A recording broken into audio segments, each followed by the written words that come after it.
First, from a representative from MCPS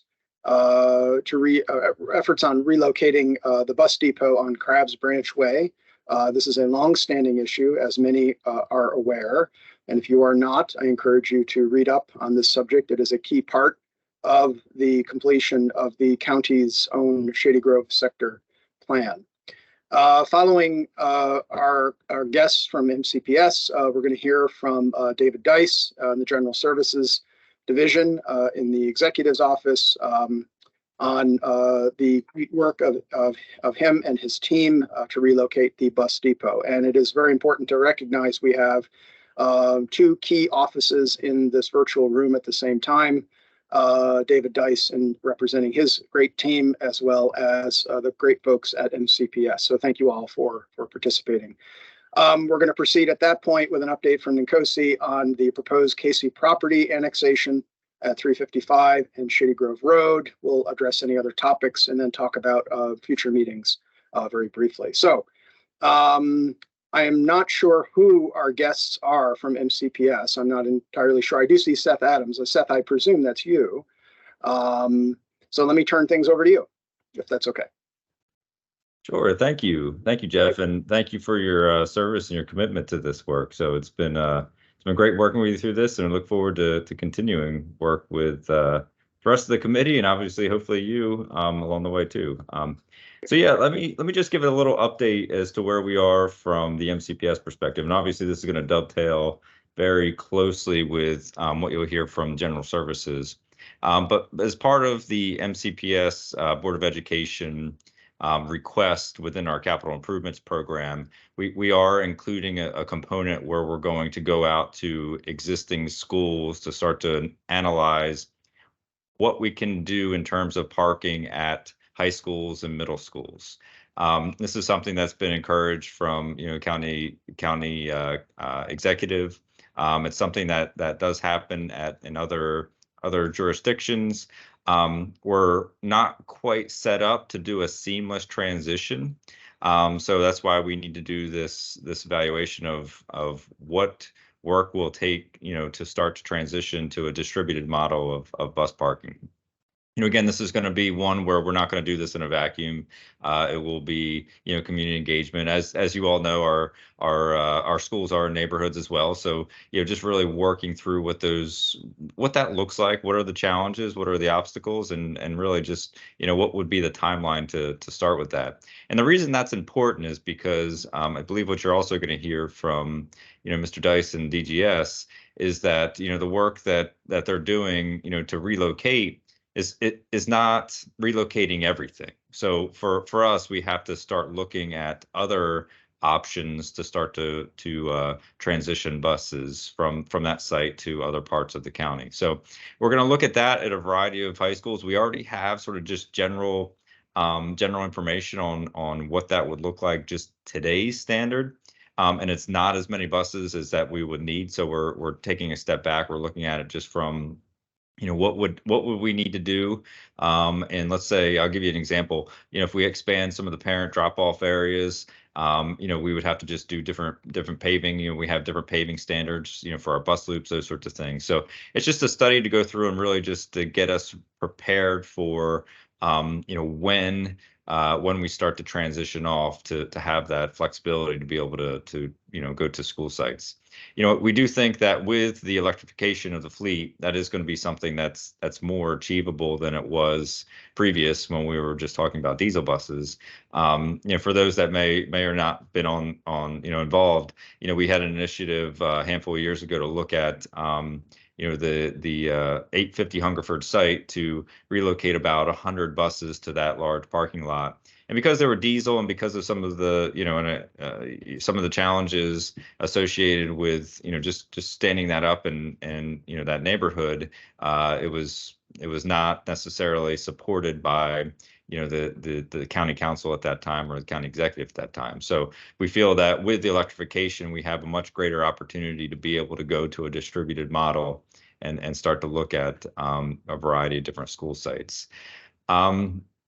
The other piece that we're also working on, and we met on site, but we do know that there's a time frame between now and when ultimately General Services starts to look and construct, or relocate portion of the bus depot. So what's important to us is to make sure that we're going to be good neighbors between now and then. So we're hiring a landscape architect. We did hire a landscape architect that's looking at landscaping options.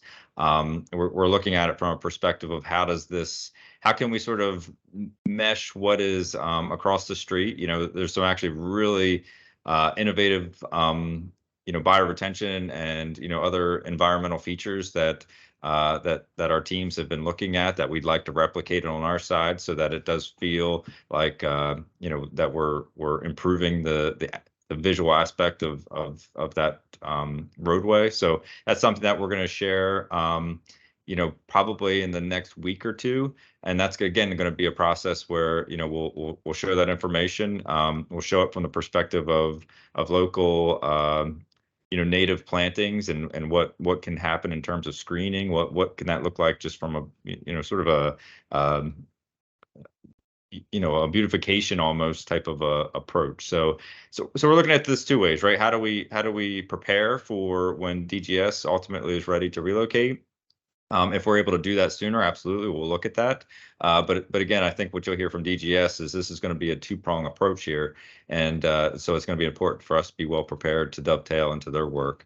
But along the way, we want to be good neighbors. We want to continue to work with everyone that's involved to make sure that our property at the moment, our operations fit well within, as best they can, within the neighborhood that's been constructed. So that's where we are. So I think probably by the first of the year, hopefully we have some renderings that'll be circulating to the group, and we'll start putting obviously timelines together around planting plans and those sorts of things. But I feel like we're heading in the right direction from that perspective, and looking forward to continuing our work with everyone.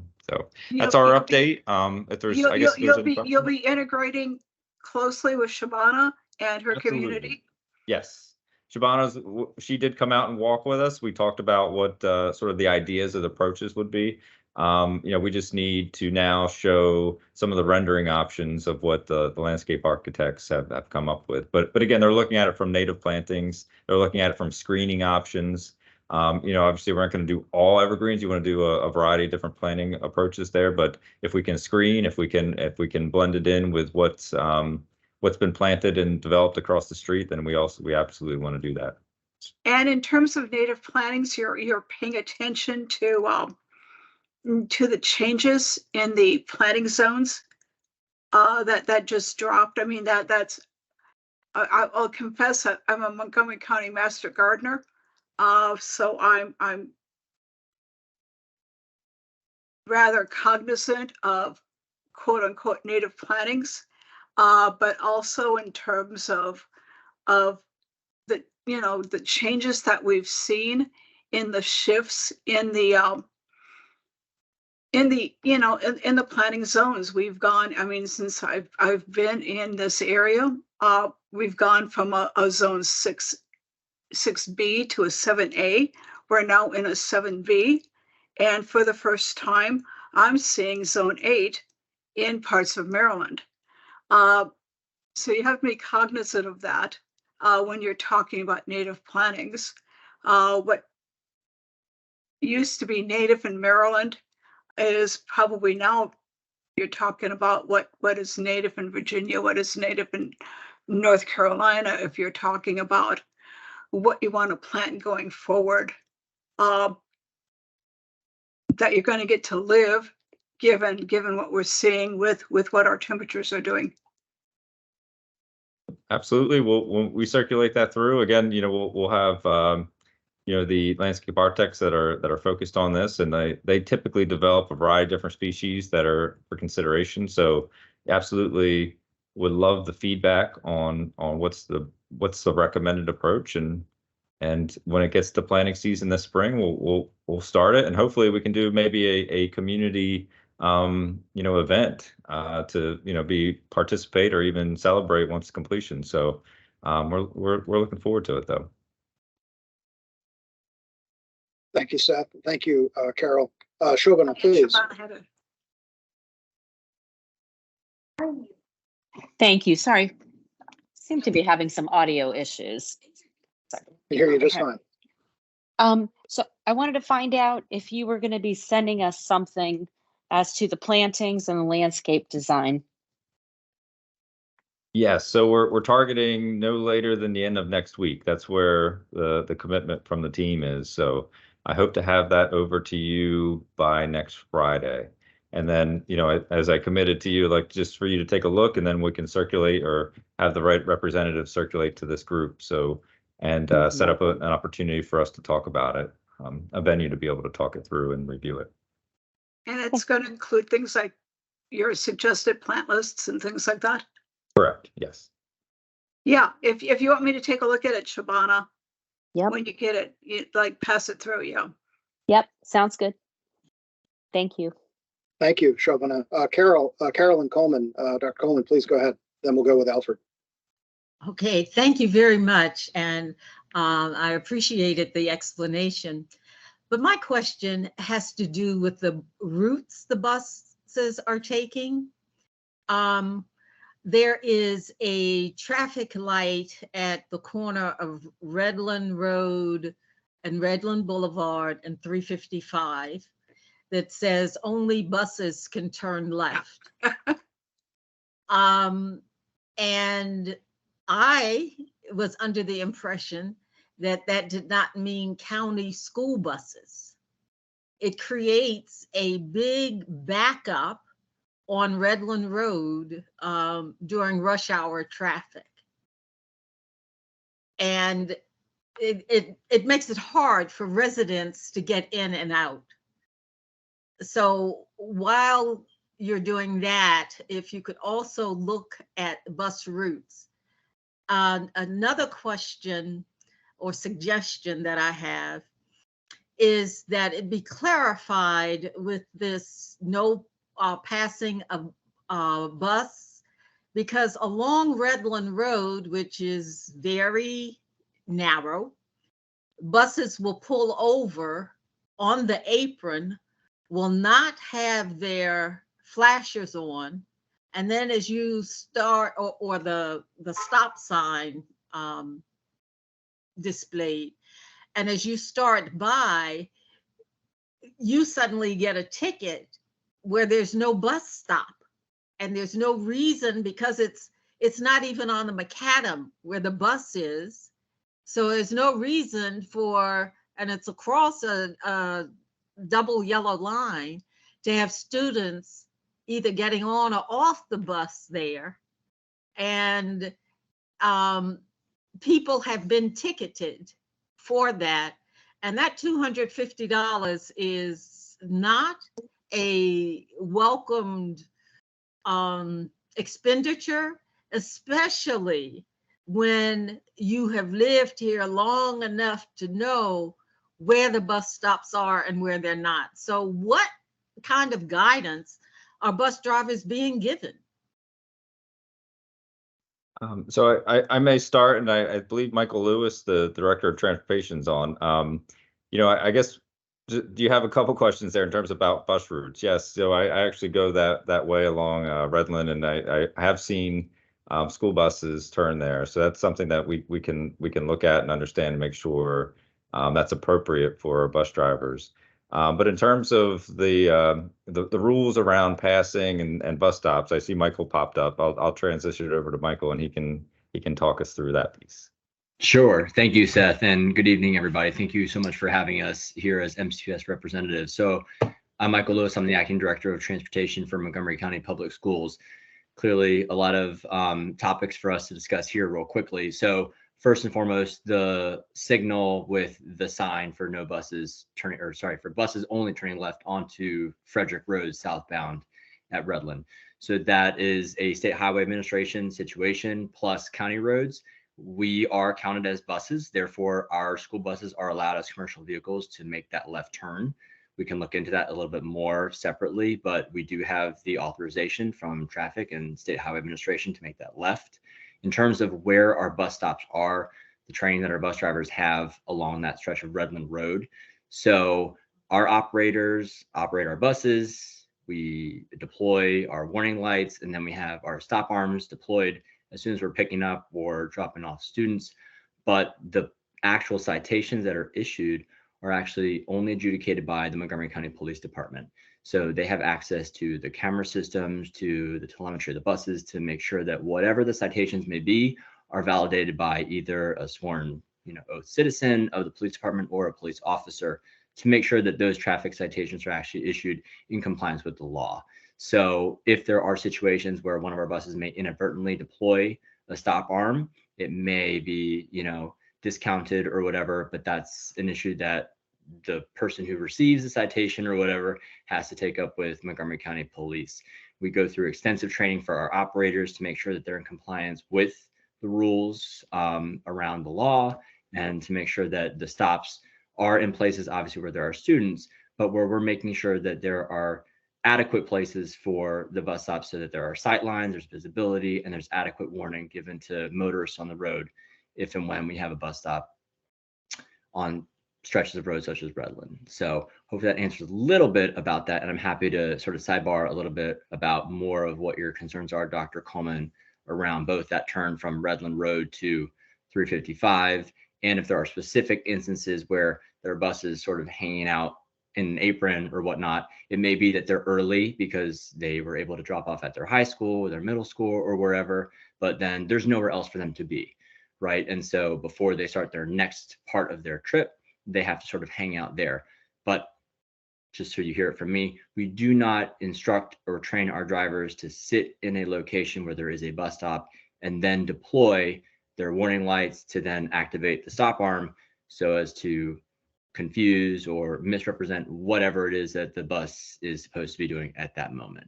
Well, do you have a system in place that you can ensure that that is not happening? So part of that sort of reconstruction of events for the validation of a citation goes through MCPD to make sure that there was adequate warning, that there was an opportunity for a motorist to safely stop and not to cross that threshold by law for issuing a citation of the stop arm. Okay, that answers the question as to whether or not there is a process on the part of the county police. I'm asking, is there a process internally within MCPS that allows you to have some check and balance as to, number one, where buses are pulling over if they're early, or whether or not, because as I read the law, it says on the road, and the apron where there's no pavement, no nothing, is not necessarily part of the road. So so I'm just asking, what is the internal process that you have? So if the internal process is, we stop where there is a bus stop for a student, right? That may be their home address, that may be a corner stop, that may be a central location for magnet consortia and programs. However, if the stop arm is deployed and it issues a citation because it has triggered the camera to be mechanized, right? It goes through police. We have a standard operating procedure that our operators are trained that before the bus stop, between 150 and 300 feet, the warning lights are activated. And once the bus approaches the stop, it's safe to pull the parking brake, open the service door to allow students to board or disembark. The stop arm is activated. That's where that threshold begins. And therefore, if police see that there's a citation because a motorist has passed the stop arm, if there are students boarding or unloading the bus, and if there are students that are around it and the stop arm has been activated, there's been ample warning for the motorist to know that the bus was about to stop, then those are the instances where a citation would be issued. We don't stop in aprons. We don't stop in places like that. If a bus were to be pulled over and inadvertently the stop arms were activated, I would hope that our police partners would be able to say, this is actually not a student boarding or unloading situation. We're not even going to go forward with the citation. We don't have the power or the expertise to be able to do that, but we do train our operators to ensure that between the 150 and 300 feet before the bus stop, the warning lights are activated to give motorists ample time to stop, and then the stop arm is activated once the service door is open.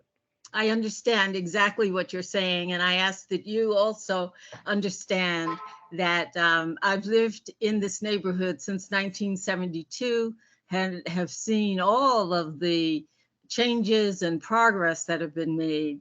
But this year, there have been some changes in the operation of buses that have caused havoc within the neighborhood.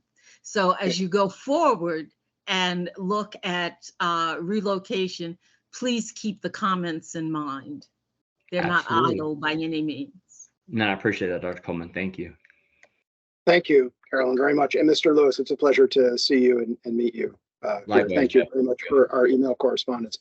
I just want to thank Carolyn. Thank you very much. I just want to go to Alfred and just keep us on track with regard to our agenda for this evening with respect to everyone's time. So Alfred, thank you for being here. Go ahead, please.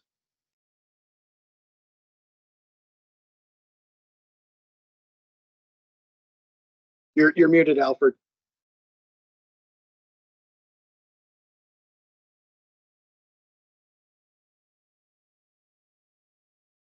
You're still muted. If I could unmute you, I would. There you go. Sorry about that. I'm You're used good. to Zoom. My apologies. No, I no, want go to ahead. thank everyone for being here, and especially our guests. I really appreciate the comments and the discussion already. I just have a couple of points I wanted to return to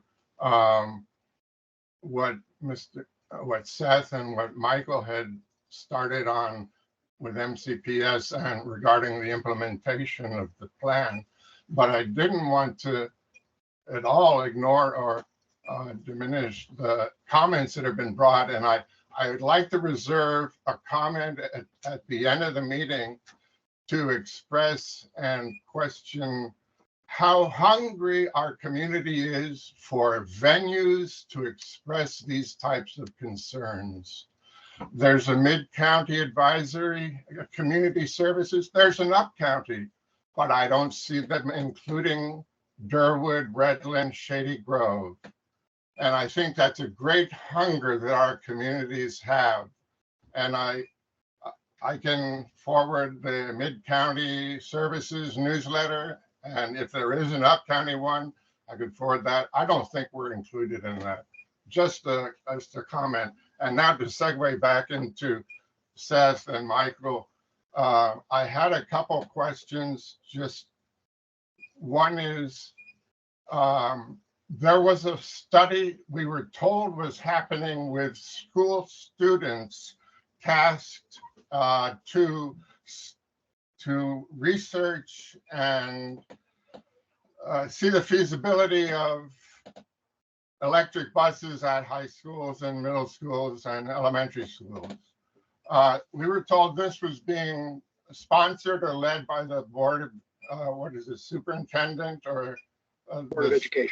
Board. What happened to that? Was there a budget for it? Was it, we thought there was an index for a response on what the results of that were. As a matter of fact, that was held up as a key post of the progress that MCPS was going to do.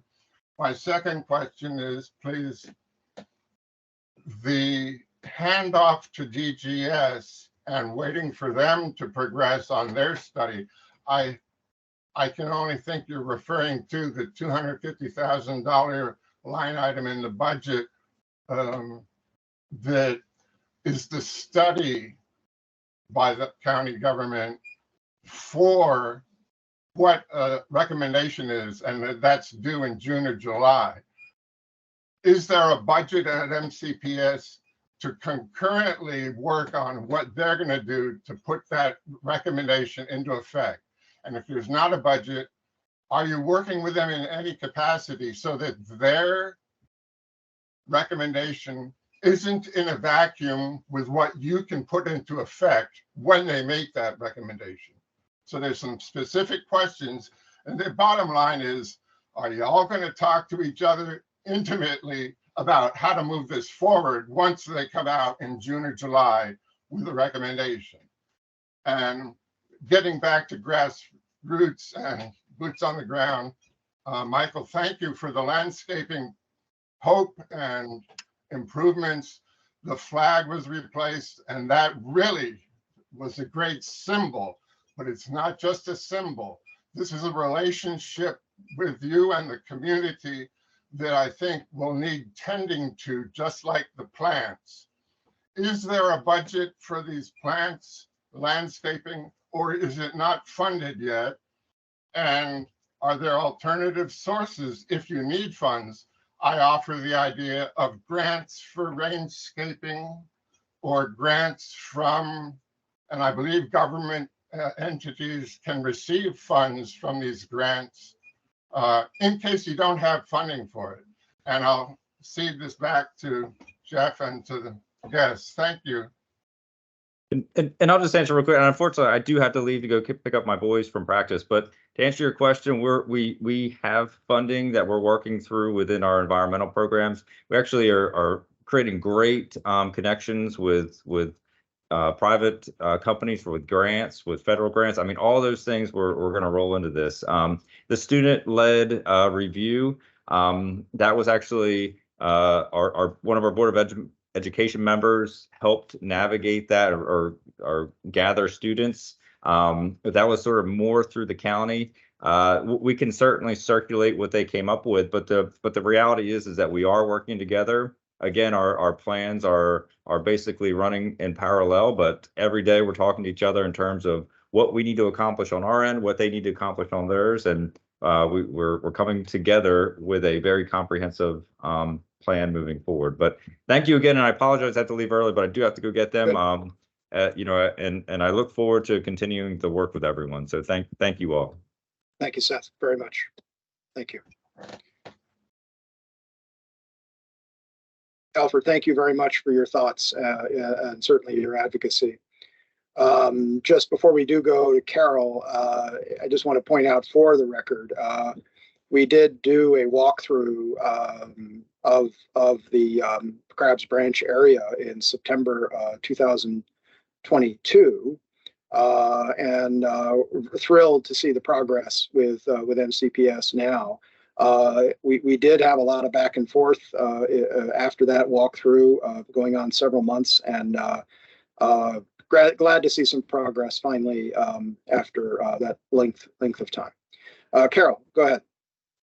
Yeah, actually, Alfred brought up a really good point with the Mid-County Advisory Group and the Up-County Advisory Group, and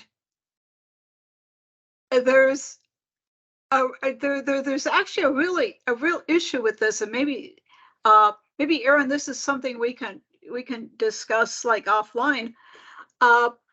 The issue is with this area is that if you include both the Shady Grove Sector Plan and the Upper Rock Creek Master Plan, and actually also I believe the Gaithersburg Vicinity Plan, the area is kind of split, and some parts of the area are covered under the Mid-County group, and some parts of the area are covered under the Up-County group. And Alfred is absolutely correct. We're not represented very well by either one of these committees. And yeah, I'm happy to look into that. I believe it's Mid-County right now. And no, so, actually part of if you include Gaithersburg Vicinity and Upper Rock Creek also, I mean, part of it goes to Up County, part of it goes to Mid County. If I could offer an example, I get the Mid-County newsletter, but when I plug in my address, it says I'm Up County. Yeah. And I don't see ways to adjust that or reach out. yeah, so let me look into how to get that. It's the same issue. It's the same issue that we had before the last redistricting on county council. So Carol and Alfred, this is an excellent point, and Yeah. and we did have some email back and forth about it. So let's support Aaron in looking into it. Yeah, And then we can report back to everybody. right. I do. Yeah, I just want to be mindful of our time this evening. We're already at 8 o'clock, and we've heard from our MCPS friends. And what I'd like to do now, unless there are any questions, really move to welcome David Dice back to talk about the work of his team. So David, I think you're here. Would you be so kind to brief us up on where you all are? Thank you. Hi, everyone. This is Kara Olson Salazar from Montgomery County Department of General Services. And unfortunately, Director Dice became sick today in the afternoon. And so he is very sorry he can't be on the call tonight, but DGS will be sending in a written report for you all tomorrow. So again, I apologize for that. Not at all, Kara. We wish David all the best, of course, and hope he's doing better soon. Thank you very much. Appreciate your time and sharing that information with us. Thank you. Thank you. Of course. Thank you. That being said, let's take a pause. Does anyone have any questions at this juncture about anything we've heard already, yet keeping our eye on our agenda? Any questions anybody has? Just raise your hand. I'll call on you. Hi, Jeff, this is Carrie Sanders. Hi, Carrie. How are Sorry, you? didn't raise my hand, but Please go ahead. thanks for, I just wanted to respond to the question. I believe that it was raised about the representative from the Up County Regional Service Center, and I think planning can also reach out in addition to Aaron Kraut to reach out to the Up County Service Center folks to find out how we can plug in better with them as it relates to this advisory committee, and make sure that the advisory committee is up to speed and getting communications from that group. So that's something that planning can also support and fostering that communication. Thank you, Carrie, very much. Thank you. That's super. Okay, let's turn to the proposed Casey property annexation, and I'm going to ask Nkosi to unpack that and talk to us about it. Nkosi, over to you. Sure. Thank you. Actually, I'll turn it over to Matt Gordon and others. But for a number of years,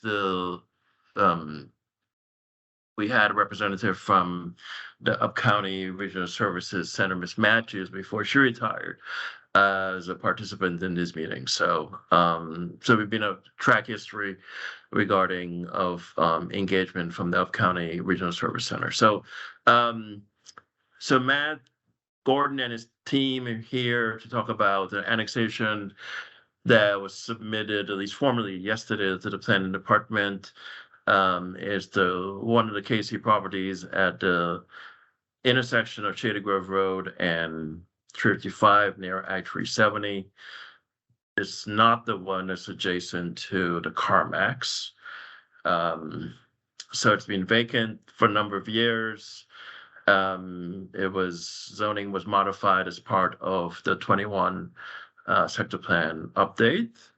And I'll turn it over to Mr. Gordon, Mr. Dalrymple here to talk more about the annexation. So. Good evening. Hate to disappoint you, Nkosi, but Matt's making me take the lead tonight. Good evening, everyone. My name's Bob Dalrymple. I'm an attorney with the law firm of Selzer Gervich. The aforementioned Matt Gordon is my law partner. He's also involved in the meeting tonight.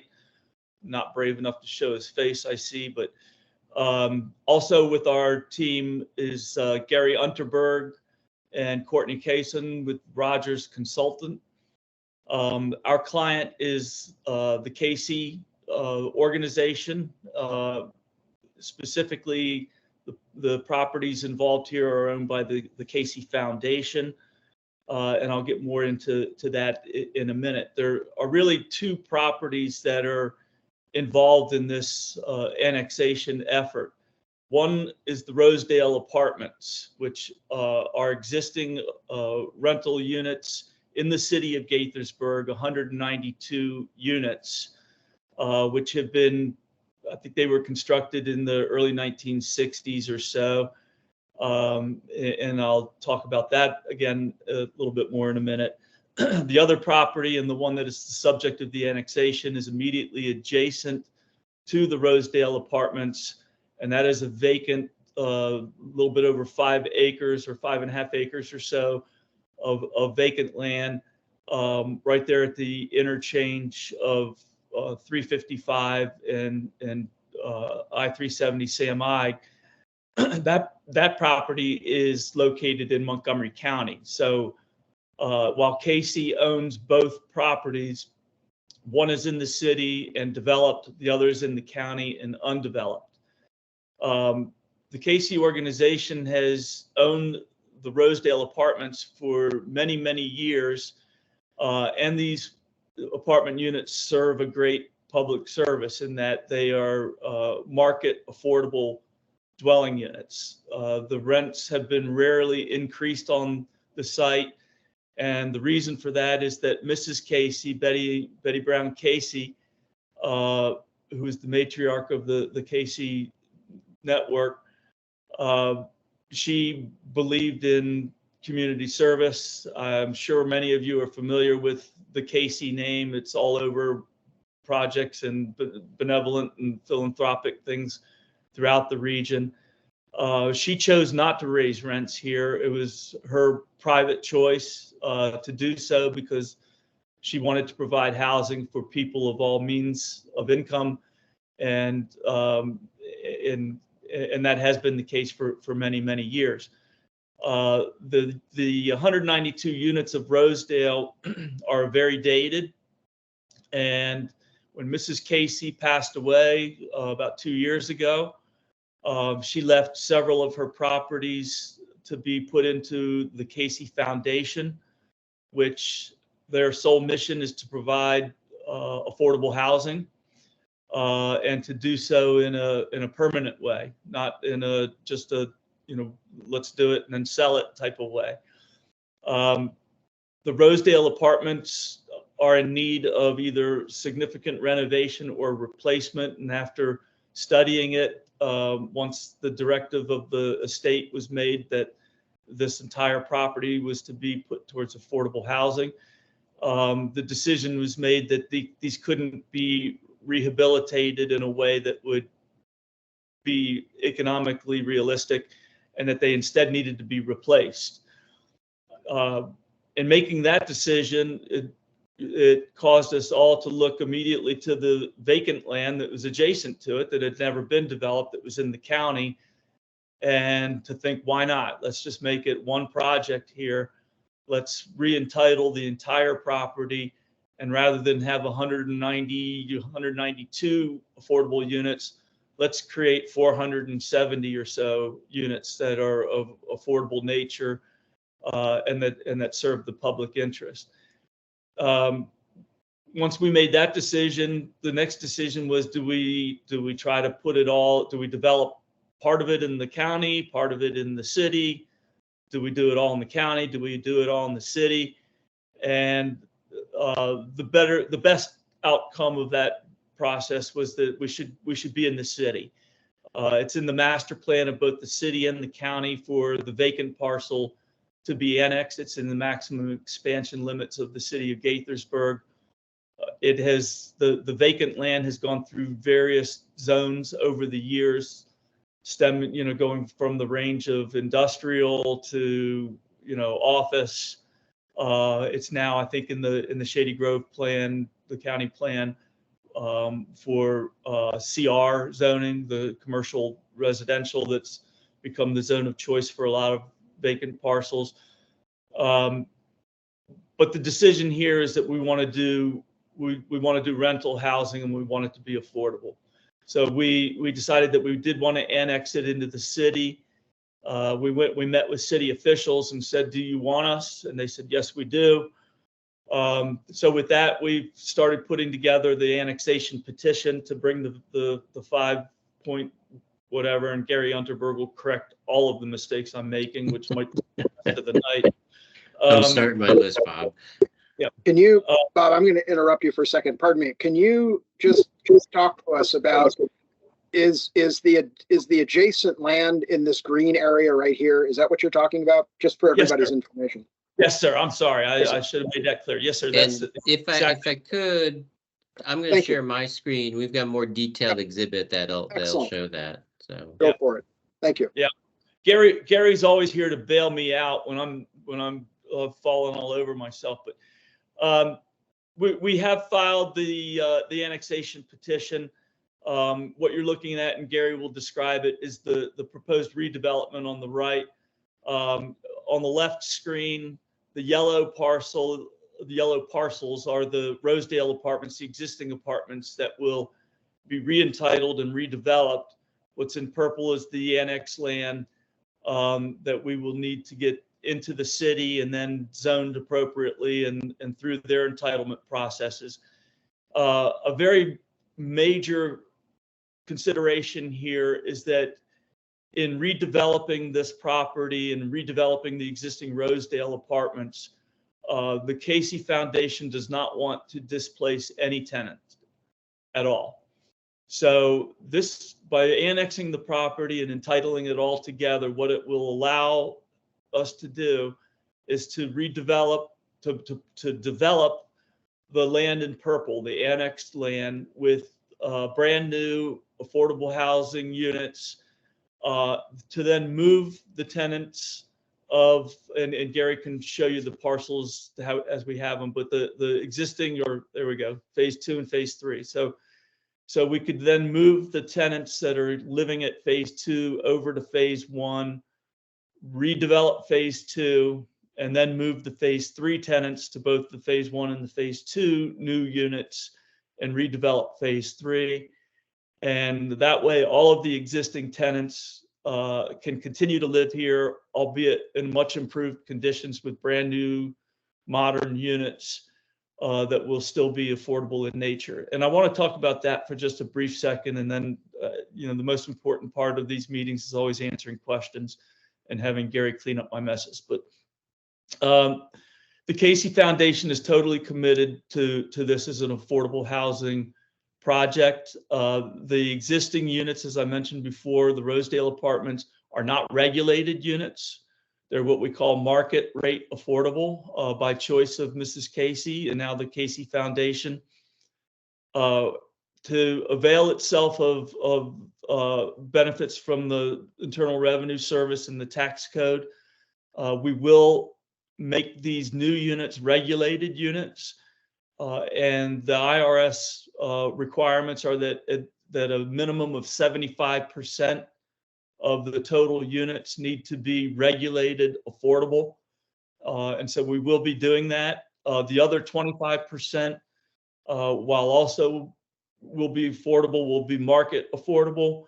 And what that allows, and Mrs. Casey felt very strongly about this, is if there are existing tenants here who strike it well, do well, start making income that pushes them beyond the limits of what might otherwise constitute MPDU or deeply discounted affordable units, she wants them to be able to continue to live here. So that 25% is going to allow for existing residents who might not qualify any longer for regulated units to still live in market affordable units.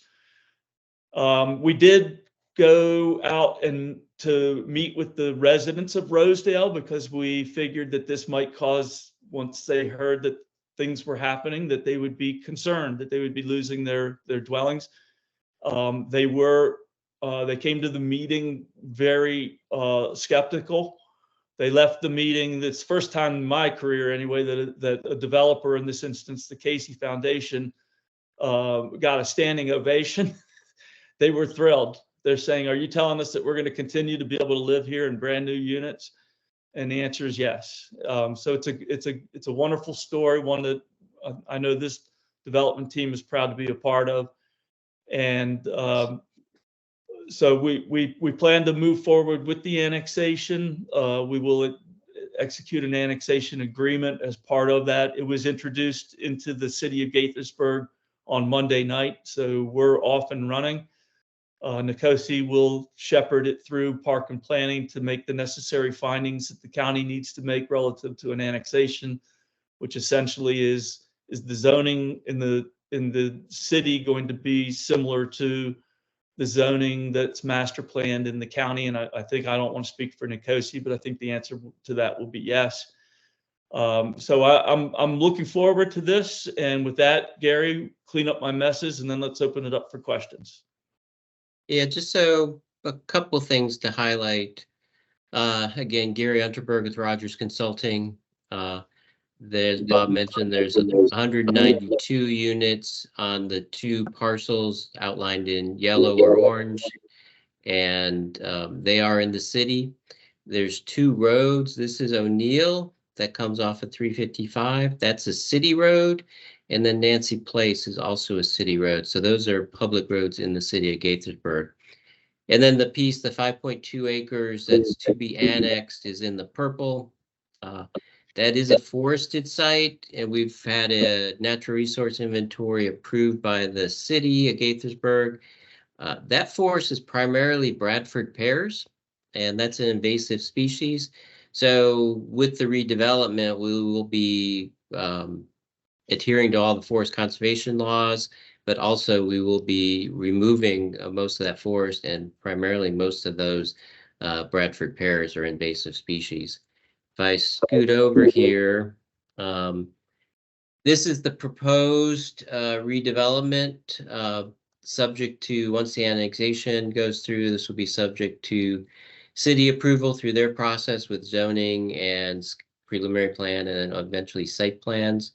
Right now, there's about 92 units on the front portion and 3 buildings. We're proposing similar 3 buildings, surface parking lot to meet the affordable construction type.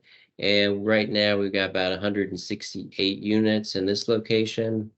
Likewise, on this lower parcel in the city, there's roughly 3 buildings. We're proposing 3 buildings. That's about 144 units. And then last but not least would be the portion that's annexed. Again, we're proposing 3 buildings. That's 160 units.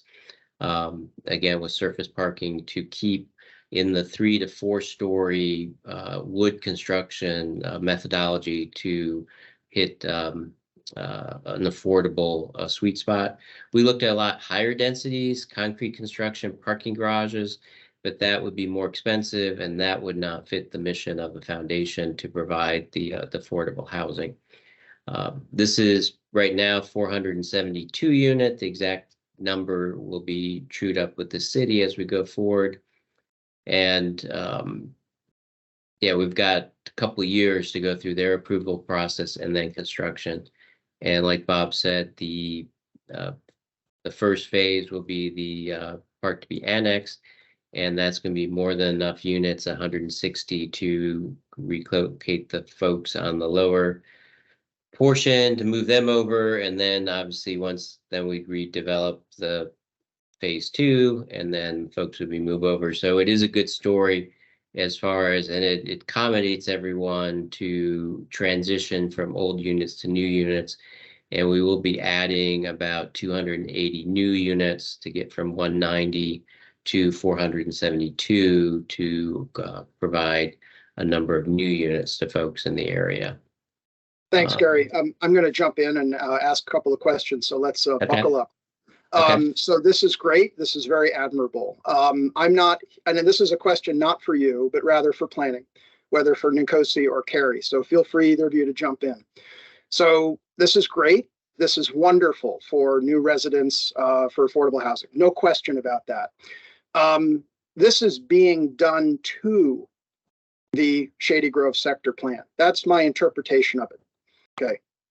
What is the process of annexation and approval by people who live in the Shady Grove sector for this?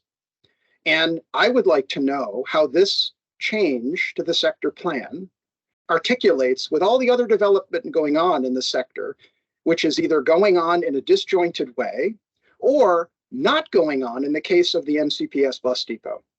Okay, the Shady Grove sector plan is like a carcass lying in the street for everybody to pick at and take what they want and do what they want. I don't see any coordination. I'm not hearing any coordination between your noble effort and planning. It's implied, but I want to know, where is MCDOT on this? I'm hearing a lot about the city of Gaithersburg, but respectfully, I'm not a resident of the city of Gaithersburg. I'm a resident of the Shady Grove sector, and I don't care too much about the city of Gaithersburg. What I care about is the logical, methodical, smart development of the Shady Grove sector plan, which has been failing to happen over the past 20 years. So yet again, there is another noble effort going after the plan, and I'm not seeing any rationale or rhyme or reason except the myopic noble effort that this is. And I'm sorry to be so crass. So someone explain to me how this is not a plan being done to the Shady Grove sector plan, that this is actually a logical part of the plan and will be incorporated accordingly and smartly into the existing plan. So help me out. Carrie, go ahead. You're the head of planning. Thank you for the promotion, Jeff. I'm not quite the head of. I'm asking this tough question. I'm asking this tough question because this, to me, noble effort, no question, another chapter in the long history of county offices either not working together or being subject to what either the city of Gaithersburg wants or the city of Rockville. Okay, and I have to remind the city, those two cities, they live in Montgomery County. They are not autonomous agents, but they certainly are. Can I jump in really? Can I jump in really quick too? Such nonsense. Go ahead, Carol. Yeah. I also applaud you. I applaud you for this, as Jeff called it, a noble effort. But why annex the additional property into Gaithersburg as opposed to de-annexing the property that you currently have in Gaithersburg back into Montgomery County and going through? I mean, affordable housing is almost #1 with a bullet on the county executive's list. So the county is going to be very, very, very, very happy about this. They're going to do, they're going to fall over backwards to support you. Why annex the Montgomery County property into Gaithersburg as opposed to taking it out of Gaithersburg into totally into Montgomery County, where I think you're going to get better oversight on what you're doing? Because I'm sorry, we're putting a lot more money into the Department of Permitting Services and into the planning department and things like that than the city of Gaithersburg is able to do in terms of their oversight on a project of this nature. And I shudder at Gaithersburg's ability to actually be able to develop Lake Forest, to tell you the truth. I think you should be de-annexing and bringing your property back into Montgomery County. Well, let me taking it through Cary and Nicosi, taking it through our Department of Permitting Services, taking it through the Shady Grove sector plan, which is, we've got a lot of affordable housing within the Shady Grove sector plan. It's a highlight of the plan. So why go through Gaithersburg when you could go through the county? Well, let me speak to that. We probably do a better job of it. I commend you though. I mean, because I've been following the comments about the trees. I commend you for knowing that they are Bradford pears, and what isn't Bradford pear is tree of heaven, and make sure that you're talking to your forester, your arborists about what's involved in terms of removing those trees. And let me speak to that, and thank you for those comments. We did consider both annexation and de-annexation. Our central goal was to have the properties in one jurisdiction because we didn't want to have to go through two different processes. It would be too disjointed and too hard to manage, keeping one in the city, one in the county, and having it be a single unified cohesive project. Then Excuse me, let me finish, please. Both the city master plan and the county master plans envision this property. It's a bifurcated parcel from the county.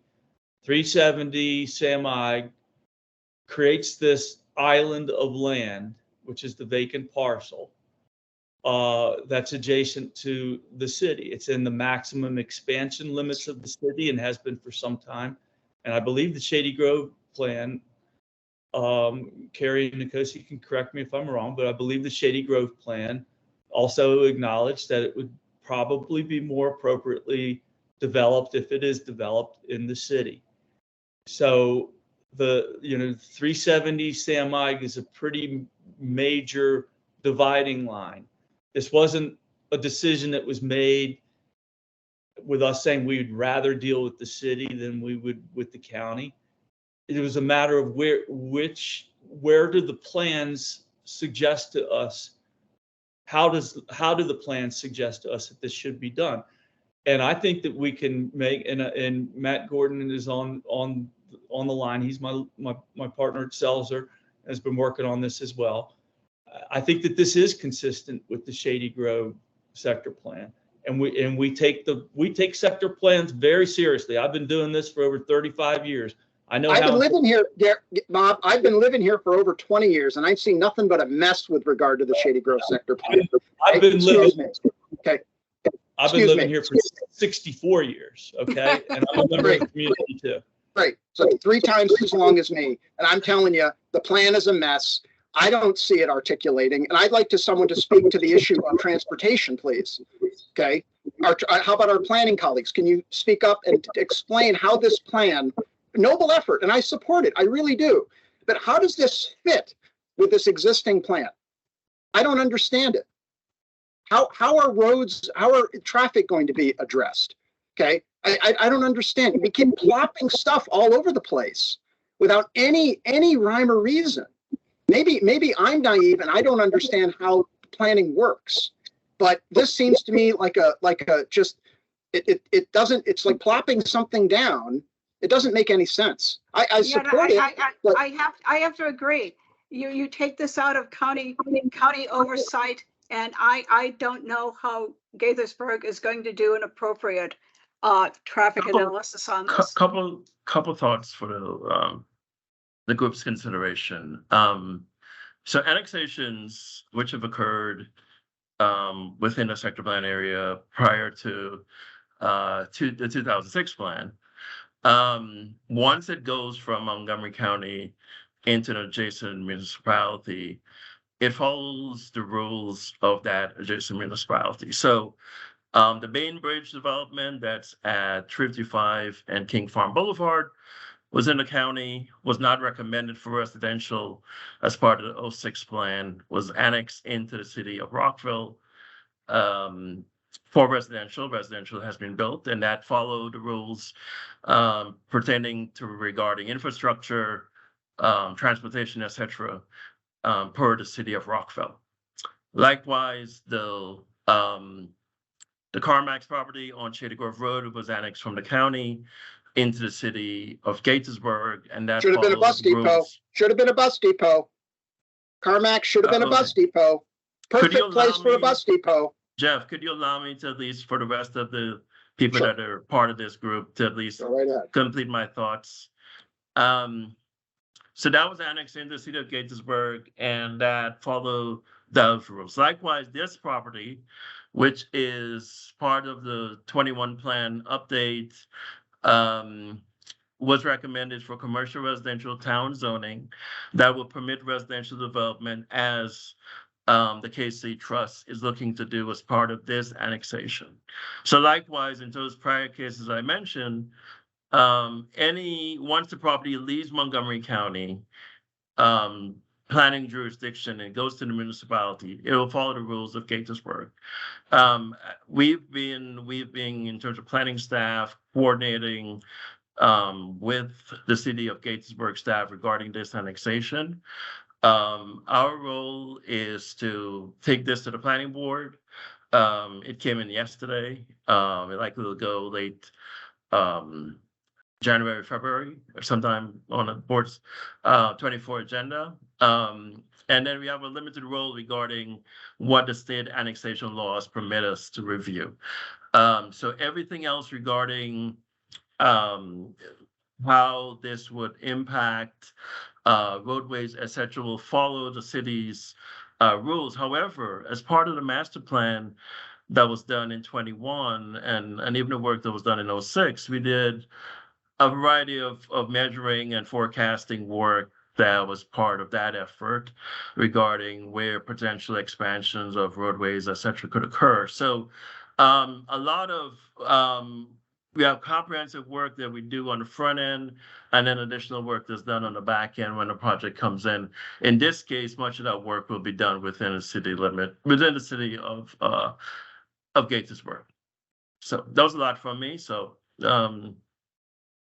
here to answer any other questions people have, or just Bob and his team are here to answer any questions from other folks who are part of this call this evening. Just back up what Nkosi said very well, which is this is already within the maximum expansion limits that is approved by the county council. This area that's proposed for annexation. So in that case, when that happens, you know, the procedure that they're following is the procedure that's in place.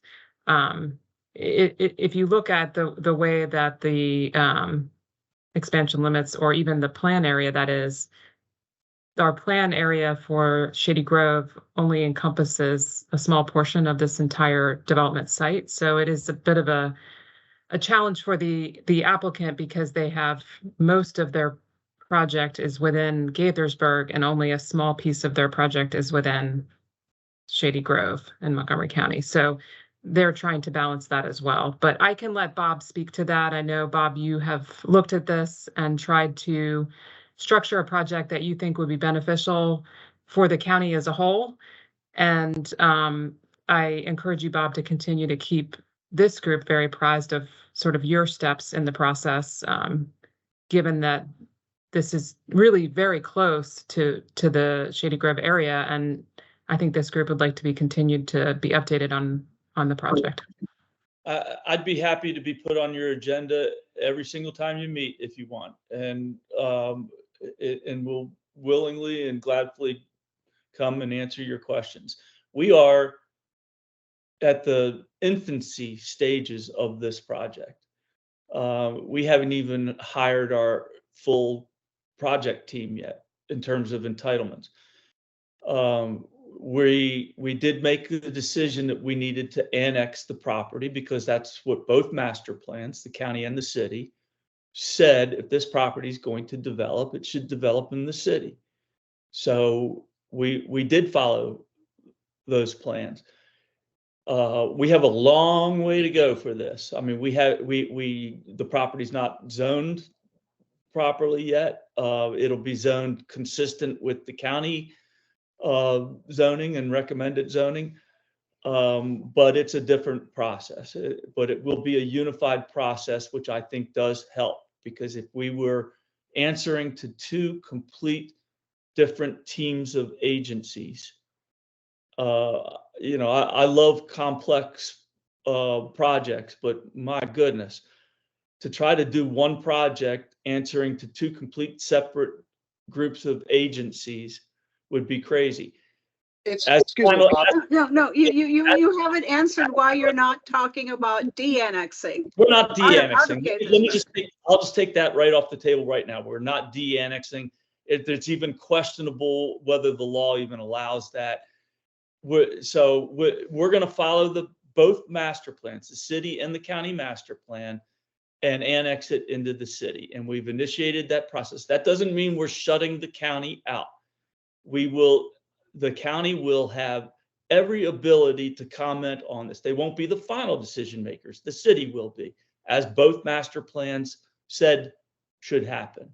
That doesn't mean that the county doesn't have a role. Every agency in Montgomery County will weigh in on this. I would be thrilled to go talk to Mark Elrich and tell him what we're doing. I'd be shocked if he wasn't enthusiastically behind what is being proposed here. No, I'm sure he's going to love it. Yeah. He should be. He should be thrilled. Everybody should be thrilled. There's no question about that. But within the sector plan, we already have a project that is pitting one county agency against another. And it has required this community to establish a petition, which is now nearly 5 years old, to get MCPS working with DGS to move the freaking bus depot. Okay. This community is intimately familiar with complex projects that are a debacle because of the failure of county government to get its act together and communicate and collaborate and have some vision to fix it. That's part of the driving reason. That's the driving reason why this is so frustrating, because it's yet another thing put on top of this plan. And it sounds very, very frustrating to us, and particularly to me. I appreciate your concerns. I appreciate your frustration. You're living it day to day. You know, I haven't done a project in the Shady Grove area. I'm embarrassed to even say this right now, given the comments I heard, but I think that maybe the last annexation I did was the CarMax property. Sorry, but don't be sorry to me. I look. You know, that was an ideal. No one can dispute that that was the perfect location for a public school bus depot. It never came up. I can tell you right now, because I worked. It never came up. It never came up because Mr. Katz wasn't paying attention and he wasn't representing his constituents. That's why it didn't come up. These are issues that are bigger and broader than me. All I can do is pledge to you that I'll listen to everything that you have to say throughout this process, as often as you want to tell it to me, and in as many places as you want to tell it to me. And Gary's the same way. You guys are welcome. From my point of view, I'm stepping off as chair. You guys are welcome to come to this group anytime. But quite frankly, the priority for the Shady Grove sector plan is moving the bus depot. Period. Yeah, I can't because that location is a quarter mile. It's a quarter mile from Metro, okay? And even Dawn, Aaron, has been tweeting about the fact that we need more housing, don't we, in this county? Well, move the bus depot, okay? There's the petition. Everybody here ought to sign it. I don't care if you're a civil servant or not. If you care, sign the goddamn petition. Well, that's beyond me. I know. I'm familiar with the site. I've lived in, as I said, I've lived in this area my entire life. I hear your frustration, and I wish you the best. Thanks, appreciate that. And Bob, I think the concern that a lot of people are going to have about developing, I think you're talking about 400 more units, is with the traffic. At that intersection, the 355 Shady Grove intersection, which is. Yeah, let me chime in a little bit about the traffic, because that's been mentioned a couple times. And regardless if we annex or de-annex, the O'Neill's a city street, but the gorilla in the room is 355 is state highway. Yeah. So we will be doing a traffic study. It'll be submitted to the city. They will distribute, we'll be distributing it to state highway. The big sign off is going to be state highway on 355. Yeah. So that's something we're going to have to address. And they're good traffic engineers. They're probably going to give you a lot of trouble. Right. And state highway has yet. Shady Grove Road is a high injury network. Okay. Part of the plan. It's stated in the plan. What's being done to address that problem? That's a rhetorical question, because I don't think anybody has an answer. Okay, Yeah. so when we talk about highway, that's what I'm talking about. Okay, there are certain things that haven't even been addressed that are part of the plan, let alone putting more stuff on top of it, causing more problems. Okay, that's the point. You got a dysfunctional, disjointed plan, and then you're adding more crap to it. Noble crap, I should say. Pardon my language. Well, I think noble's perfectly a good word.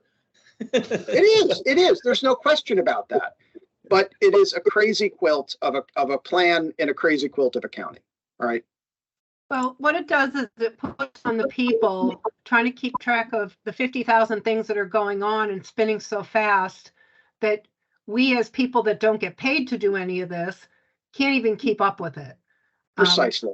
Pick Shady Grove Road, yet another accident, car into a house. Now the house is unlivable. That intersection, Shady Grove and Briardale, no one does anything about it.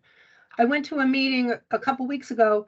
They want to put bus lanes on Shady Grove Road and narrow the lanes from 11 feet to 10 feet. And that seems to be some magical thought people have that suddenly people go, oh, look, the lane's only 10 feet wide, so I'm going to go slower. We know that doesn't happen listening to the nightly racing on the ICC, the Metro Access Roads, and Shady Grove Road. And I said this in that meeting. There was another thing about 9-foot roads are even safer.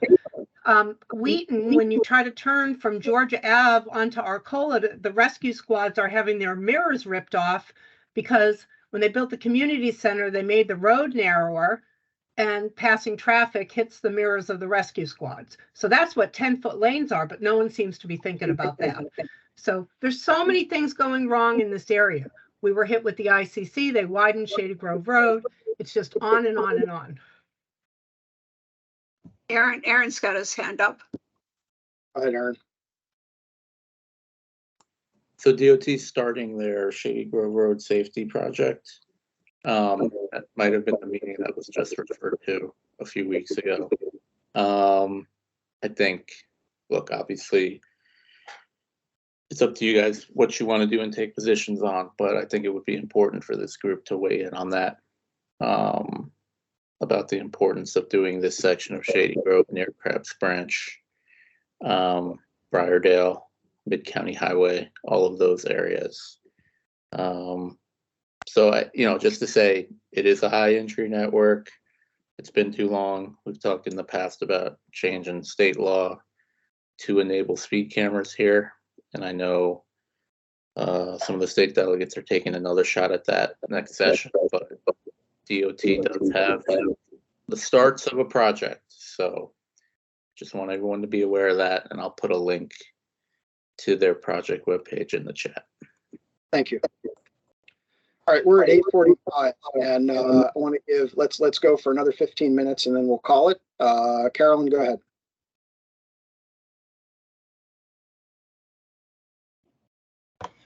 Thank you. As we're looking at the land that Rockville is annexing from one side and Gaithersburg is annexing from the other side, we're getting more cut off and have less access to getting places than we have had. I've already talked about the school buses making the left turn. You come off Shady Grove to, if you go from Shady Grove, well, from 355 onto Shady Grove, you'll have to stop every block because there's a traffic light at every block. So that doesn't even go along with trying to keep the flow of traffic.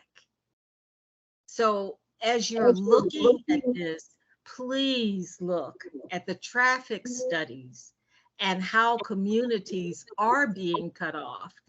The house that was hit at the corner of Briardale and Shady Grove, went into that house. Of course, everybody had to stop and look, but it makes the turn and the timing of the lights just awful. So, we're being hit from two different directions at one time.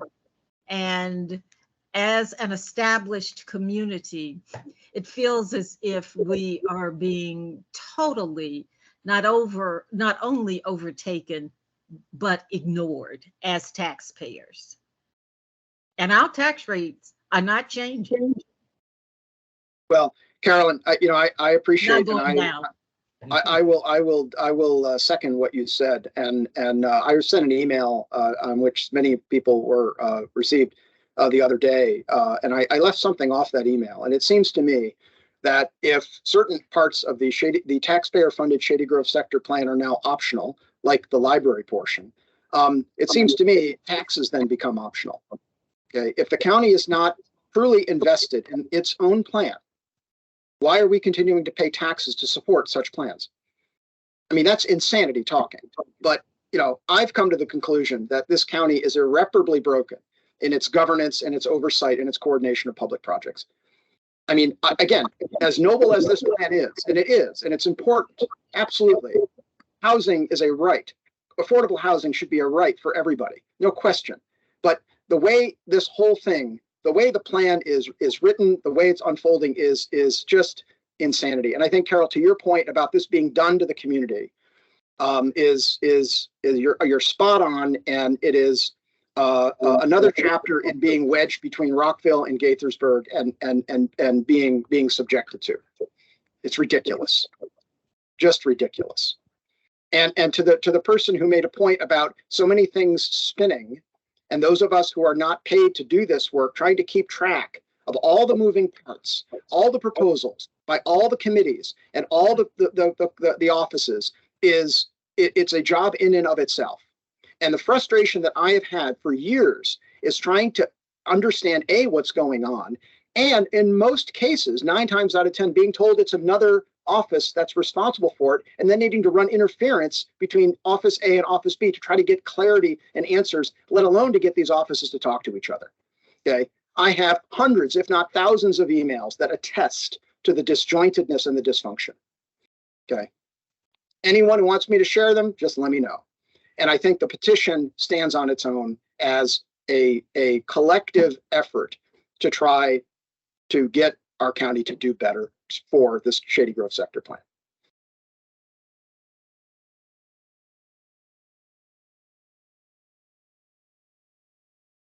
All right. Anyone else have anything they want to share? Any other questions for the development team regarding the annexation? I don't know if I'm on mute or not. I'm sorry. I have a quick question. Carol, How did you arrive at the number of 470? Because everything in Montgomery County seems to be make it as dense as possible. That's going to include parking and green space. I see so many places where kids don't have 2 square feet to turn around in. So what is this? Why did the number have to go from 192 to 470? Well, the total acreage is obviously increasing significantly with the inclusion of the vacant parcel.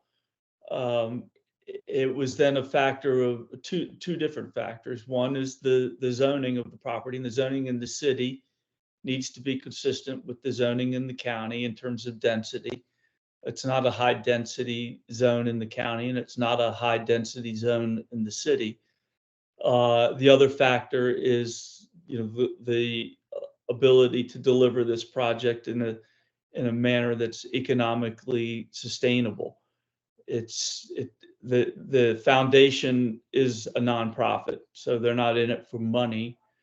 That said, any nonprofit needs to break even to keep going, and so the cost of construction is important. And so what you're seeing is wood construction, not concrete, and the cost of that is significant. It also relates to how you get into the building and up to the units and elevator cores, and so there's a lot of very specific construction things that go into that. So then, once we factor in what is the right type of construction that we're looking at, and what are those heights, which are 3 or 4 stories, then it's a matter of how can you deliver on a good project and creating green spaces and recreation areas, which this Rosedale lacks right now. So it's trying to create all of that and to create a nice project that will be sustainable for many, many years to come. So it's not rocket science. Right now, 472 is a guess because we really haven't done detailed plans yet. We have to come up with a concept plan for where we are now, which again is so early in the process. We have so much to study yet, so much to do, so much to analyze, so much input that we need to take into consideration. But this is our best guess as to, with all those factors considered and at a concept level, that's kind of where we are. Yeah, but it just seems so dense. I'd like to hear what Carolyn has to say, so I'm going to stop. There are 2 other factors I would like to bring up. We talk about what's happening to our youth in the county. And as we look at the fact that we socialize them, they're ours. Montgomery County has to take very seriously commitment as to what it wants to offer socially. Everything is not going to be brick and mortar. We also have to realize that we have no venue in the county at which county school graduations can be held that is large enough to accommodate the graduates' families and guests. And I would think that before we start looking at so many other things, we want to look at what is best for the county. And that should be the super glue that not only brings those who are paid to do this, but brings the volunteers together as well. And I'm not hearing that. I'm not hearing that at all. Thanks, Carolyn. Just if I could ask for a little bit of clarification, are you saying you're not hearing that from us, or you're not hearing that generally speaking? And I have a reason for asking this question, but first, please answer. Okay, I will clarify. What I am saying is I do not hear everything is a one-off project. Everything is a silo, okay? But the county is not a silo. You have individual jurisdictions, you have the county, so you have many overlays. But the common question is, what is good for the county, not for specific interest groups? And what does the county need to not only continue to grow, continue to be able to attract economic development, jobs, et cetera, et cetera. But that's not coming here. Well, let me just offer, and unfortunately, the representatives from the Casey Trust and the Casey Foundation couldn't be in attendance tonight, but I can tell you from working with them that they're that is their mission, is delivering things that are good for the residents. And if you have ideas, I would encourage you to bring them to them. Thank you. Thanks. So we are approaching 9 o'clock, and what I would like to do is offer an executive decision about asking Aaron to update us on conversations, as he offered conversations between Councilmember Lutke and Montgomery Public Libraries regarding the detail of the Shady Grove sector plan, which includes a library annex or office extension as part of the plan. So Aaron, can you update us on that?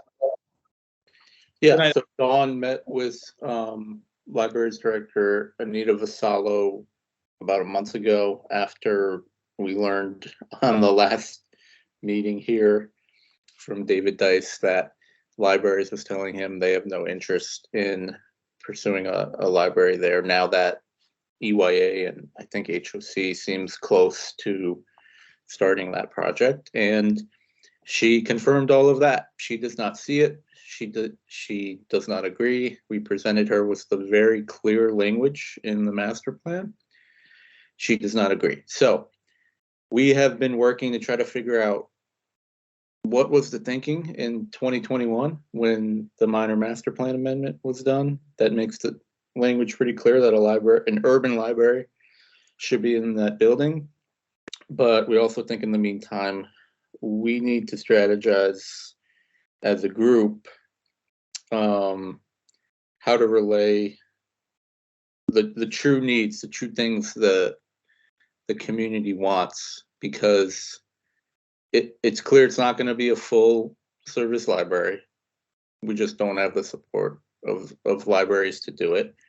So if we can come up with, and it was talked about on the last call, some sort of other model, that the actual services that we want to see, whether they're library related or community center related, if we come back to the county with that, perhaps that's something we can pursue once that project is set to get going. Thanks, Aaron. That's really helpful. So to make sure I'm clear, so we now as a community need to Jeff, here, let me be clear, okay? We are here to try to help make something happen here. You are looking for ways, it appears to me, you are looking for ways to, I don't know, we're not trying to put the onus on the community. We're trying to make something happen. We think the best way to make that happen is to advocate together. And it's in the plan, Aaron. Aaron, it's in the county's own plan. The fact that the director of libraries doesn't agree, that's insane. It is the county's own plan. I totally appreciate that we're working on it together. From a legal perspective, and it's a master plan. It is not required of the new project. What's required is that they offer the opportunity to the county at the time of the building, and at the time, any time that, let's say they put another commercial tenant in there and the commercial tenant leaves at the time of a vacancy. That's what's required. That is the reality before us. That's great. So now, thanks for clarifying the legal aspects of a master plan. I stand corrected on that, Aaron. But I want to take a step back. Actually, it's not back. It's forward from the master plan. And Carrie's here and Nicosi's here. I mean, we're talking about actually what was approved in the preliminary plan for the site, and it's that this space in the last multifamily that's going to be going up is supposed to be dedicated to the community. This is not supposed to be space that EYA is necessarily going to be looking at to rent. It is supposed to be community space. The strong suggestion within the master plan was that it would be nice if it could be a library. But I think we do have an argument that this is supposed to, and Aaron was trying to get to this point too. It should be community space. I mean, it might not work as a library at the moment, but we shouldn't let the space go back to the developer to monetize. The developer should be honoring their obligation to the preliminary plan that this is space for the community. And I think Shabana, your community needs to start thinking about other uses that this space could be used for. That would serve your community. and not be a CVS. I think that's our charge. Yeah, It was suggested that it would be a library. It's pretty plain language, to Jeff's point. And I'd have to go back and look at the preliminary plan. Plain language in the master plan amendment.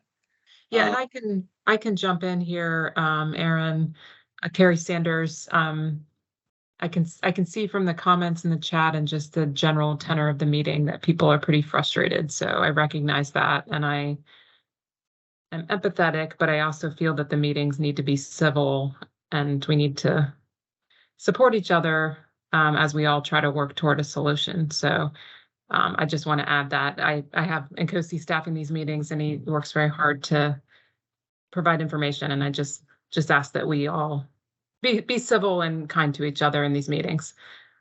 So I guess with that said, as Aaron mentioned, master plan is very clear for a library at the site.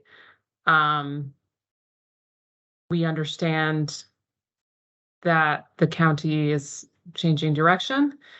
I do feel that, as Aaron mentioned, we need to continue to work with the county to see how we could implement a library here.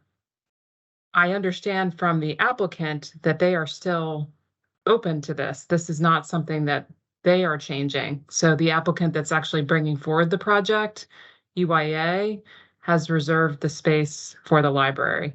And it was their understanding that the library would happen there. So this is not, as I understand, something that they were looking to change themselves through their application.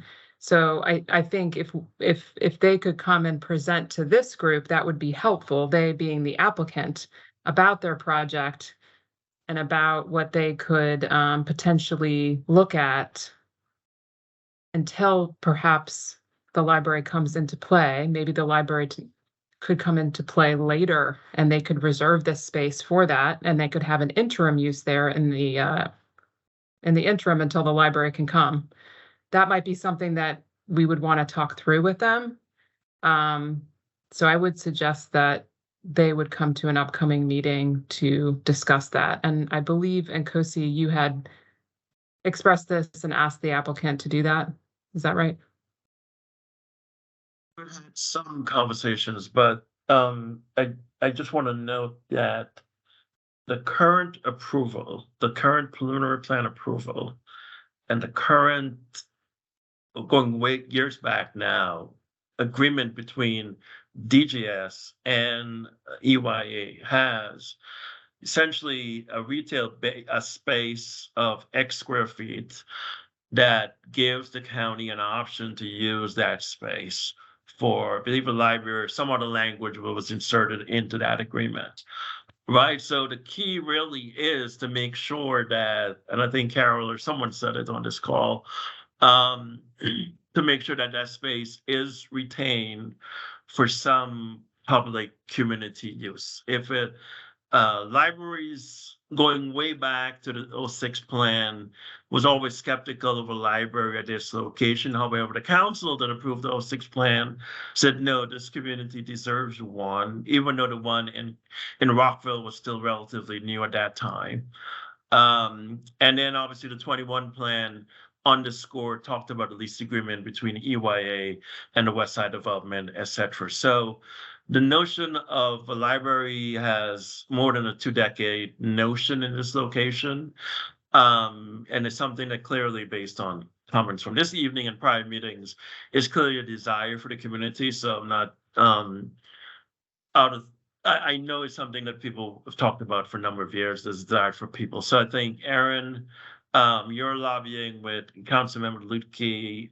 If we could add any more voice to your conversations, please let us know how we could be a partner in your efforts.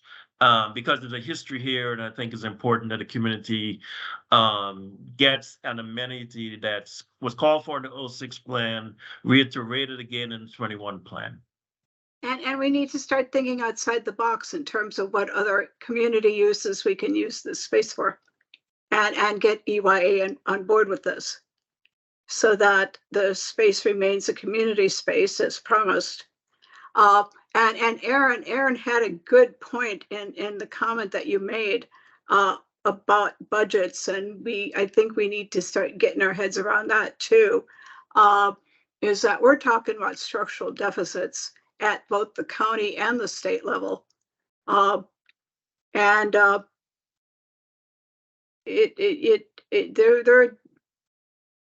part of the fact that the fact of life is that there may not be money for a library at the moment. There may not be money for a lot of things in the fiscal 2025 budget. Both at the county level and at the state level, they're already, Department of Transportation at the state level is already talking about billions of dollars of cuts in highway construction. I think we're headed into some tough times. So if they're actually going to be able to build the third building and there's space that's supposed to be set aside for the community, let's start thinking outside the box about what the community can use the space for. That will serve the community. Yeah, thanks. One of my deep frustrations has been, watching other plans come to fruition and amenities pop up in other parts of the county and not in our area per the Shady Grove sector plan. And that's been enormously frustrating. And I speak for dozens of my neighbors who feel the same way. Yeah. When someone down county makes a lot of noise about a dog park, things happen. But you get my point. Payment Habibi. It is very frustrating. Thank you. Payment, please go ahead. I kind of wanted to support you as well. And, I've heard that, the county officials, they're expecting us to be civil. But I've been attending this meeting for almost a year. And I kind of get the feeling that the county officials, they're not respecting our interests at all. Last time I attended this meeting, someone came on and they were talking about that, how they're going to keep the bus depot and build it underground. Just hearing that, it tells me that, you're not sticking with the master plan at all.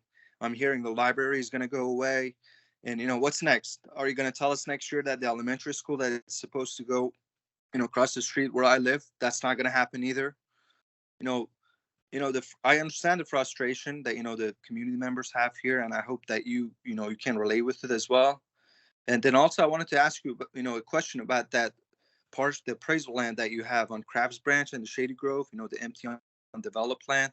I know, Nicosi, we talked about it a few times, and, you kept saying that, there are going to be offices there and stuff. Has there been any update? The community has been very vocal that we need some green areas in this community.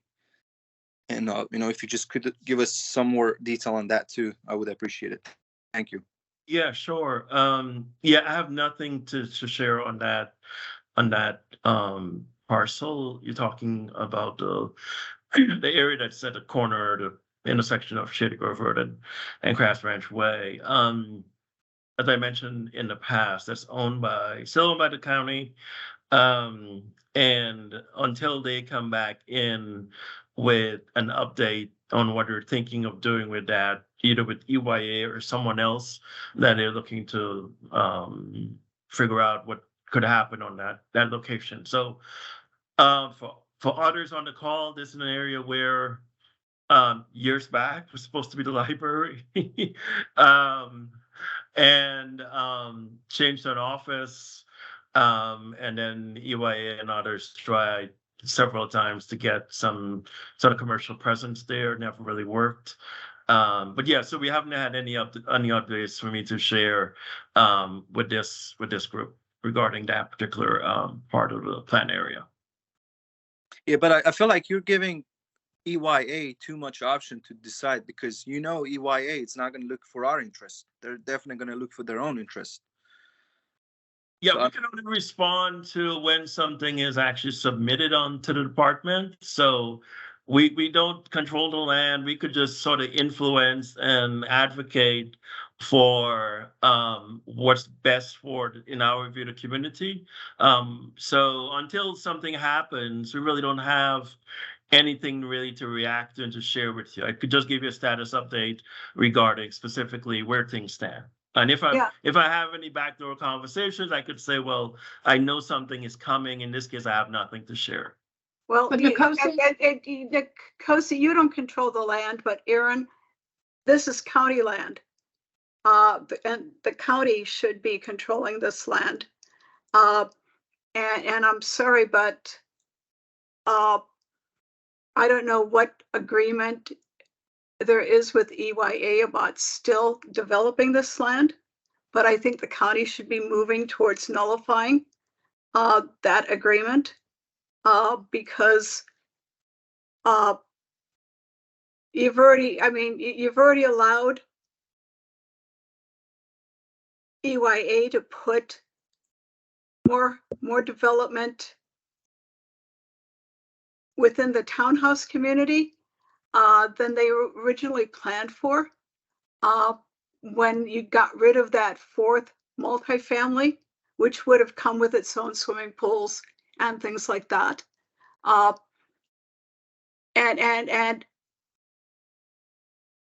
you added all those two-overs that replaced that fourth building, and you added them to the little community center that Shabana's community was given, which I don't think is, I'm sorry, I don't think it's adequate for what you've got, Shabana.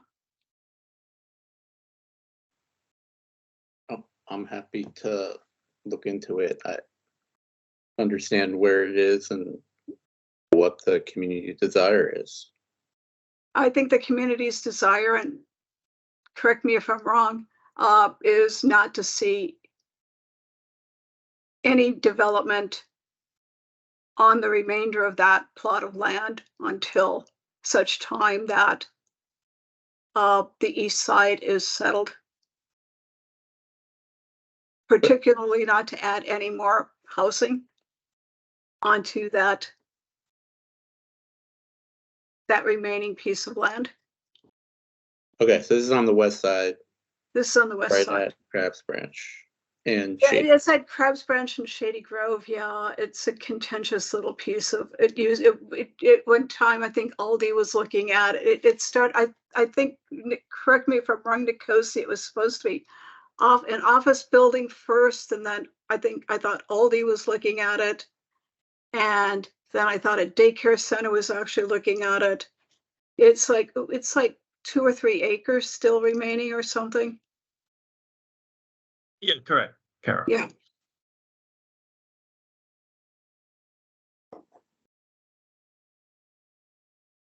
And it should, 2 or 3 acres, I mean, it should be rethought. It probably should be green space. Because I'm sorry, looking at West Side and comparing it to developments like Crone, it's bereft of green space. Has everybody on this meeting driven through that development? After the last meeting where a topographical picture was shown and I could only see one small bit of green space where the pool was, I drove through it. And basically you have several steps down to a sidewalk. You have these huge pits with trees in them.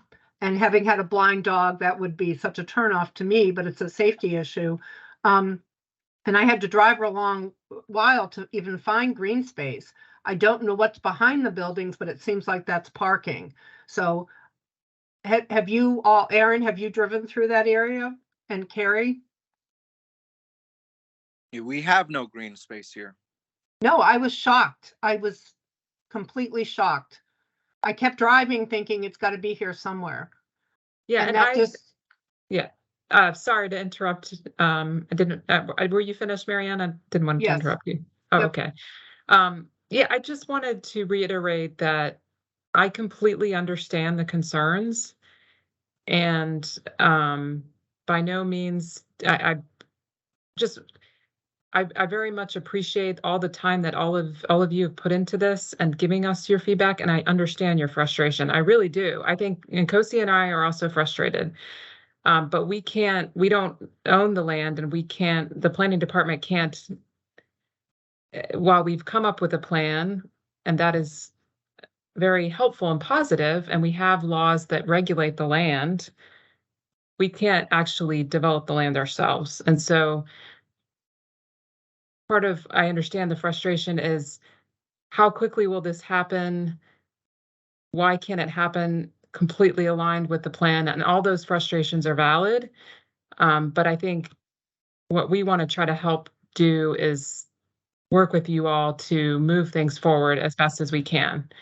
I just feel like, yeah, I'm sorry, I didn't mean to interrupt. I just feel like from the ICC, we used to have T-shirts that said "Stop dumping on Durwood" and "Don't dump on Durwood." We had 2 emission stations. We've got Shady Grove was widened. Durwood gets everything taken away, and no one can help us, and no one can change anything, and no one can reduce the speeding on the ICC. That sounds like bombs going off, and no one can reduce the speed and accidents on Shady Grove Road.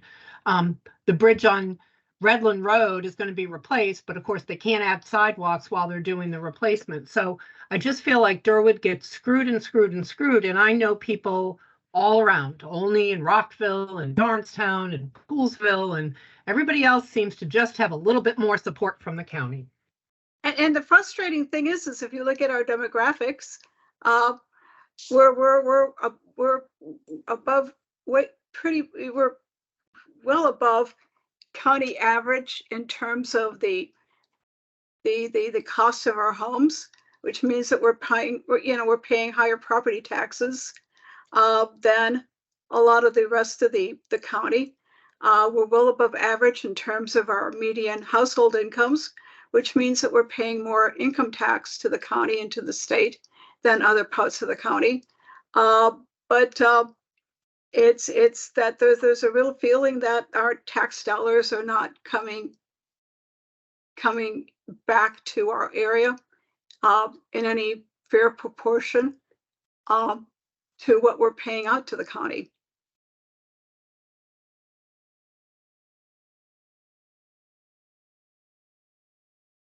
Yeah, I think I think this specific subject, the subject of that parcel, should be a discussion item. Yeah, and I think you should be nullifying the rest of the contract with EYA about developing that parcel. I'm going to check in with DGS and see what the status is and what would have to be done to do that, if it's a good idea, what the downsides are, what the upsides are. So the other thing we could do is update the group on the status of the actual regulatory approvals, because those do have timing limitations. So we can check on, for example, the plans after a certain period expire. And I would say, given the amount of time that is elapsed, I think that your plans are pretty much at your expiration date. We can look into that and report that to the group if that's helpful. There's a large regulatory approval preliminary plan, it's called, that governs the entire east side and west side. That is a Cozy, correct me if I'm wrong, but I think that is approaching it's maybe a few more years on that approval. Yeah, but the council had extended adequate public facilities for part of the pandemic, so there may be some additional years than what was initially approved. So yeah, we'll probably have to. You have to be realistic. I mean, the county's talking about using part of the east side to continue to house the school buses. The preliminary plan is going to have to be redone to begin with. Correct. It will if and the neighborhood. We're not going to tolerate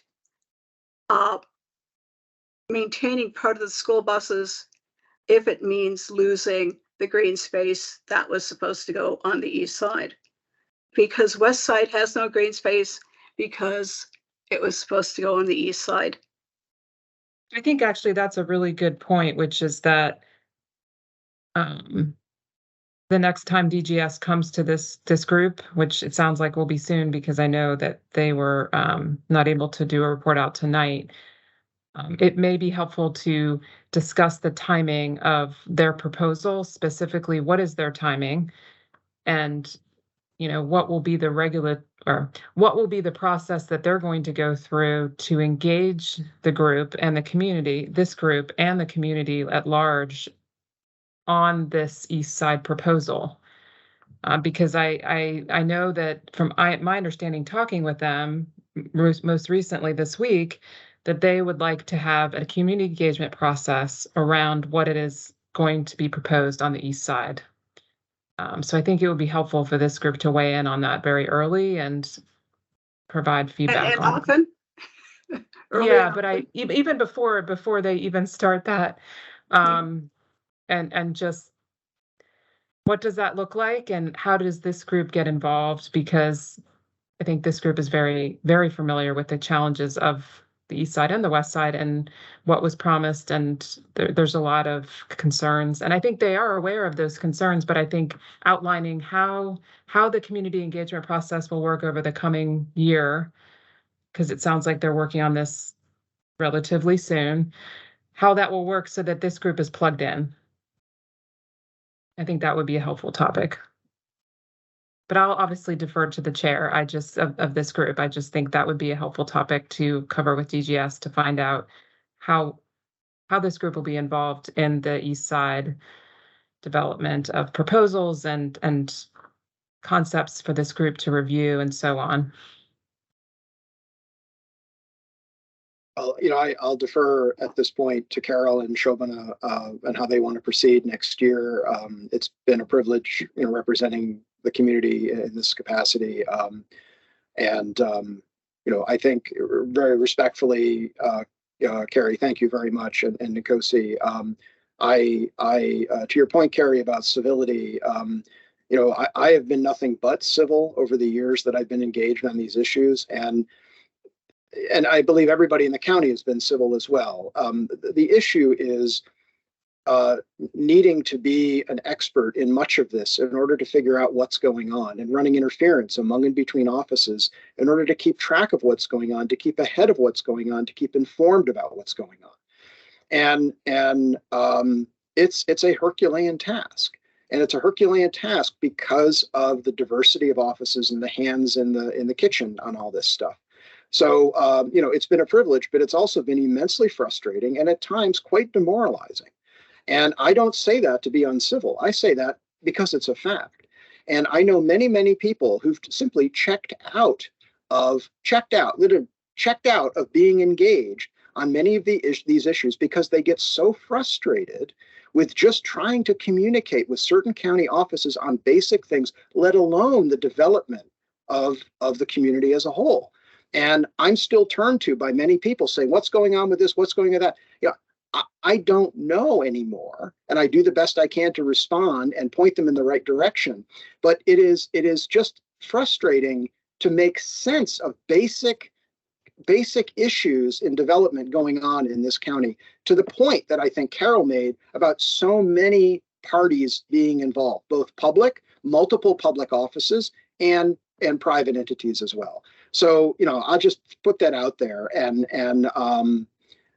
anyway, it's 9:25. I don't want to have the last word, but I do want to support Shobana and Carol, and both of them together know far more than I do about issues on the West Side and the East Side. And Carol, certainly with respect of your knowledge of the community going back as far as you've been a resident here. So I wish you both the best, and I'll continue to be as involved as possible, and certainly as welcome. Jeff is aging me. Hey, Jeff, I just wanted to thank you. I've learned so much from you. You have so much gusto and so much passion for this, and we're not going to let you off the hook that easily. You'll be invited back as a guest for sure. And we hope to carry on the torch in the great manner that you have brought it forth. So I just personally thank you for everything. And going to continue to communicate with you and keep you engaged as much as we can. You're not off the hook. You're the consultant now. Yeah, you're the consultant. Thank you. And thanks again to our county friends, especially Nkosi and Carrie and Aaron. Thank you very much for your time this evening, and certainly to our MCPS guests and to those who are moving forward with the annexation for that important housing project. It's been a good conversation, and want to conclude the meeting and wish everybody a good evening. So thank you. Great. Can you stand for a second or two, Nkosi? Actually, Nkosi, our next meeting is February 7th. That's what I was going to ask. It's Correct. February 7th, Mhm. right? Okay. Yeah. Okay. And February 7th. Kara, is Kara still here? I think she's stepped off. Oh, there she is. Yeah. Because you spoke for David? I Kara? just spoke to pass on the news. Yes, I do work for Right, Department but- of General But Services. you work with DGS, and one of the things going on in the area, talking about what we want to talk about and present next year, that we really haven't had an update on is the project that you're doing with the facility at Shady Grove and Crabs Branch, the county facility, that the transportation facility, that's going to be putting in all the solar panels, and which is, I don't know if anybody's even aware that we've got actually what is a pretty incredible project that's going to be going in at that location. If we could, think about finding somebody who can come in and just give us a brief update on that. It's hundreds and hundreds and hundreds of thousands of solar panels and batteries, and I think you're also going to be doing like green hydrogen or something like that. That's a good point, and I can certainly bring that request back, that this committee would like an update on that project for an upcoming meeting. Just to let us know what's going on and what the schedule is, and Absolutely. I will take that back. Thank you. what the county thinks they're going to get out of it and things like that, why they think it's important. Sure. Thank you for that. And also the health considerations that go Health along with considerations that, like go along with that. especially for those like me who are cancer survivors.